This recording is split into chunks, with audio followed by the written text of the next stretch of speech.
बिस्मिल्लाहिर्रहमानिर्रहीम। 7वीं जमात की उर्दू का तीसरा सबक है देहाती और शहरी ज़िंदगी का फ़र्क। इसके तदरीसी मकासद यानी इस सबक को पढ़ने के मकासद क्या हैं। मकासद मकसद की जमा और तदरीस यानी पढ़ना। इस सबक के मुताले के बाद बच्चे इस काबिल होंगे कि वो देहाती और शहरी ज़िंदगी का फ़र्क जान सकें, यानी बच्चों को ये फ़र्क मालूम हो कि शहरी ज़िंदगी में कौन सी सहूलियात हमें मैसर हैं और देहाती ज़िंदगी में हमें किन मुश्किलात का सामना करना पड़ता है या वहाँ ज़िंदगी गुजारने के क्या फ़वाइद, यानी इन दोनों ज़िंदगियों में उनको फ़र्क मालूम हो। देहात से शहरों की तरफ नकल मकाने के असबाब से वाकिफ़ हो सकें, यानी वो ये जान सकें कि लोग देहातों को छोड़कर शहरों की तरफ क्यों जा रहे हैं। नकल मकानी करना, एक जगह से दूसरी जगह जाना, असबाब ये सबब की जमा है जिसका मतलब है वजह, और वाकिफ़ होना जानना, यानी बच्चे ये जान सकें कि क्यों लोग देहातों को छोड़कर शहरों का रुख कर रहे हैं।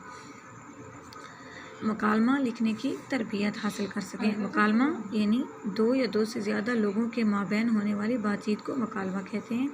यानी इस सबक को पढ़ने के बाद बच्चे इस काबिल हो जाएं कि वो कोई मकालमा लिख सकें। रोज़मर्रा की पहचान कर सकें। रोज़मर्रा यानी वो जुमले जो अपने हकीकी मायनों में इस्तेमाल हों, उन्हें रोज़मर्रा कहा जाता है। सबक में से कुछ ख़ास अल्फाज दिए गए हैं। पहला लफ्ज़ है इस्तकबाल, यानी खुशामदीद कहना, किसी का खैर मकदम करना। बासी, बासी का मतलब है पुराना, या इसका दूसरा मतलब है बाशिंदा, रहने वाला। मुरगन, मुरगन का मतलब है घी में तली हुई चीज़ें। काबिल रश्क यानी काबिल तारीफ़। रश्क का जो लफ्ज़ी मतलब है वो है किसी की कोई अच्छी चीज़ देखकर ये आरजू करना कि आपको भी वो चीज़ हासिल हो या मिल जाए। ज़रनिगार, वो चीज़ जिस पर सुनहरा काम किया गया हो।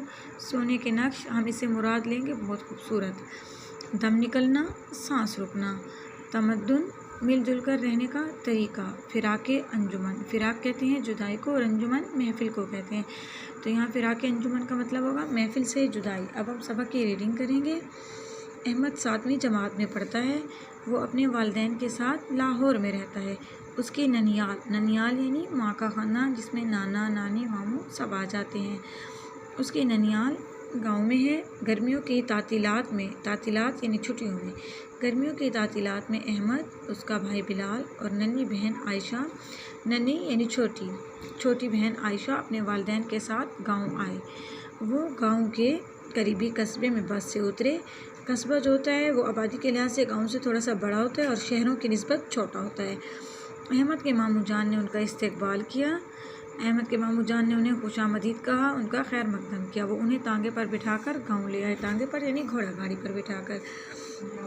सड़क के दोनों जानिब धान के हरे भरे खेत थे, यानी सड़क के दोनों तरफ चावल के हरे भरे खेत थे। वो गांव की हरी भरी फिज़ा देखकर बहुत खुश हुए।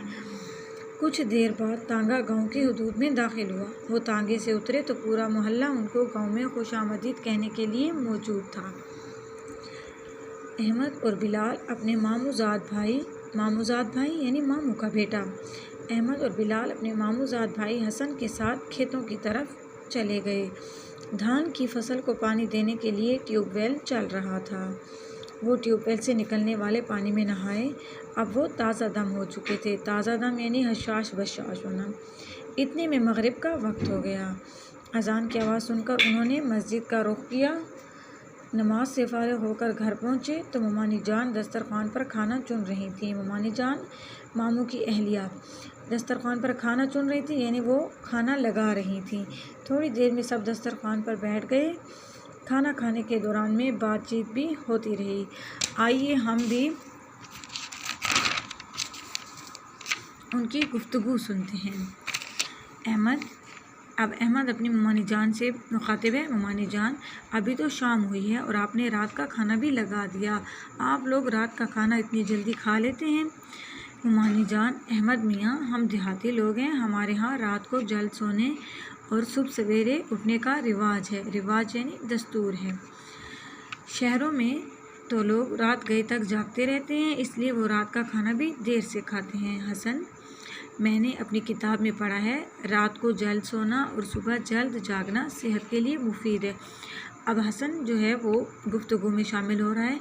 कहता है कि मैंने अपनी किताब में पढ़ा है कि रात को जल्द सोना और सुबह जल्द जागना सेहत के लिए मुफीद है, फ़ायदेमंद है। नाना जान, शायद इसीलिए गांव के रहने वाले ज़्यादा सेहतमंद होते हैं। अहमद, नाना जान, मैंने सुना है शहर के लोगों के मुकाबले में गांव वालों की सेहत बेहतर होती है, इसकी क्या वजह है? नाना जान, भाई देहाती लोग खेती बाड़ी करते हैं, सारा दिन काम में लगे रहते हैं। देहाती ख़वातीन भी सारा दिन काम में मसरूफ़ रहती हैं।